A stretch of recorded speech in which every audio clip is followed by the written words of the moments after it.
اب اس کے بعد دو اعلان آئیں اور سورۃ الفیل مع ترجمہ و تفسیر مختصراً پیش کریں.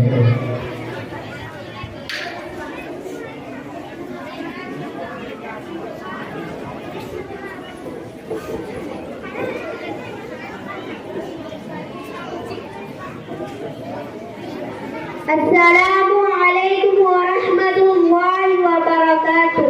محترم سامعین اور اسٹیج پر جلوہ افروز علماء کرام، میں آپ کے سامنے سورہ فیل کی ترجمہ پیش کرنے جا رہی ہوں. اعوذ باللہ من الشیطان الرجیم.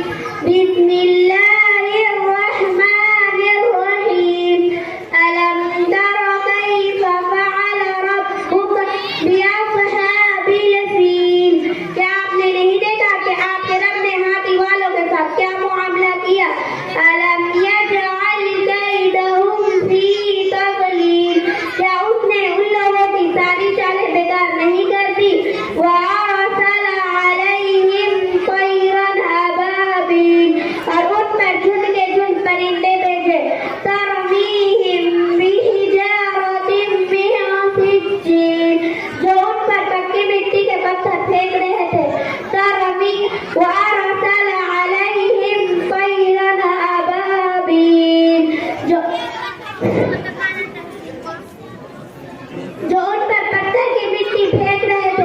فجعلہم کعصف مأکول. تو انہیں کھایا بھوسے کی طرح کر دیا. سورہ فیل میں بیان کردہ اللہ تعالیٰ کی قدرت کا عظیم واقعہ حضور صلی اللہ علیہ وسلم کی پیدائش سے 50 روز پہلے پیش آیا. یہ واقعہ آپ صلی اللہ علیہ وسلم کی آمد کی ایک آسمانی نشانی تھی اور ایک غیبی اشارہ تھا. جس طرح اللہ تعالیٰ نے ظاہری حالات کی خلاف اپنے گھر کی حفاظت فرمائی، اسی طرح اس گھر کے مقدس متولی ابو نور پیغمبر کی حفاظت کرے گا. اللہ تعالیٰ اپنے پیغمبر کو تسلی دے رہے ہیں. اللہ تعالیٰ بڑی طاقت و قدرت والا ہے. اس لیے آپ باطل اور باطل کی طاقتوں سے نہ گھبرائیں. آخرکار انہیں ہاتھی والوں کی طرح وہی کی ہی کھانی ہے. اللہ تعالیٰ کی قدرت بہت بڑی ہے. کائنات کا ذرہ ذرہ اسی کے حکم کے تابع ہے.